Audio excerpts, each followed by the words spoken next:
Hello, students. Let's continue with the poem "On the Move" by Tom Gunn. Now, I have already done the first three stanzas, and I have to start with the fourth stanza with you. Now, I just want to give an idea about the poem. On the Move, exactly by the title of the poem, you can easily make it out that the poem talks about the motorbikers gang, and it is a philosophical poem, and contrasting the conditions of humanity in this world without God or values.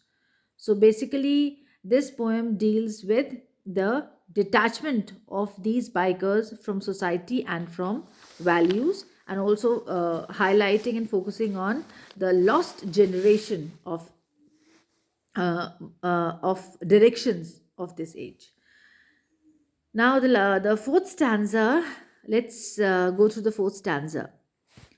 It's a part of solution, after all. One is not necessarily discord on earth or damned because half animal. One lacks direct instinct because one wakes afloat on movement that divides and breaks. One joins the movement in a valueless world, choosing it till both hurler and the hurled. One moves as well, always toward. Now, it's a significant stanza which suggests that an individual makes an endeavor to mold his future, and that attempt or effort must not be condemned. So here, Tongans talks about the way every individual, every human being has the right to think about his life, the direction where he has to take his life to, because it's considered that we are the makers of our own destiny. Some people say that our destiny is not in our hands, but I feel that yes, our destiny is in our hands only. God doesn't make our destiny, we are the makers of our own destiny, and the way we take our life towards which direction, whichever direction, this is the way life moves on and then turns out to be our destiny. So he says that it's an individual makes an endeavor to mold his future, and this that attempt or effort must not be criticized and condemned, because everybody has a right to take his or her life in whichever direction that person wants. Now, Otongan here justifies his thought by asserting the fact that man is half animal and he cannot work according to the pure instincts solely because, as it is with the birds. Now, again, a comparison, you already know that these bikers are being compared with birds, because these bikers doesn't have any destination, any goal, any ambition, any direction. So he said, and it could be the reason solely because the reason might be that human souls get entangled with abstract negativities, like you have comparison, these are abstract negativities, hatred, competition. These kinds of abstractions cannot be seen, but they could be felt. you know uh, and these are negative kind of abstractions: greed, awareness, loneliness, gossip, slander, judgment, judging other people, condemning other people, comparing ourselves to other people. Okay, so all these negativities, they are not a part of animals or birds.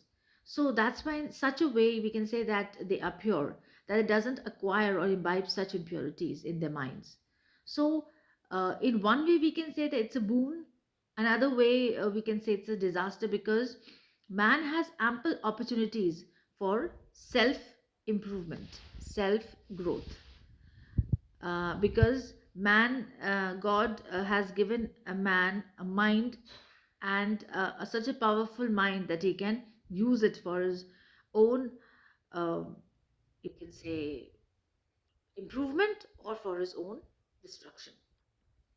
So he has ample opportunity for self improvement and personal growth. But birds and animals, they're devoid of all these, because they just know only they have been created to just eat, sleep, and breed, and they're not aware of all such impurities of the mind. They might be having a few of these things, but hardly they gossip, they slander, they feel lonely, they have hatred, they don't have competition, they don't have hatred, they don't have comparison, they don't have any kind of greed.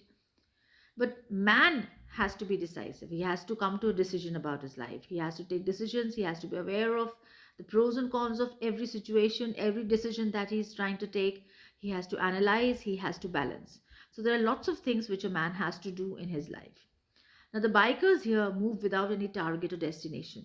They only love speed, and they're disturbing the flight of the birds in the sky, and also they are proving as an obstacle in the path of the human beings who are moving towards their destination.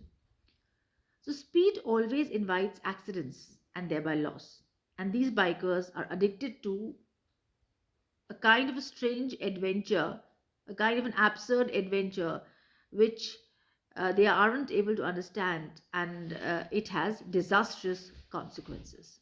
So, this is what you can say that, of course, the poem is philosophical and it has many, many philosophical and uh, you can say learning connotations. Values, in fact, Tom Gunn here says they are alien for these bikers. Why? Because they have neither any destination, they're traveling, and bike is futile, and that's why it is fake. And a life without direction and values is a life akin to animals who themselves doesn't know where they are heading towards. So this is what this stanza indicates, the fourth stanza. And we'll continue with the last stanza and we'll wind up with the poem in the next class. Thank you.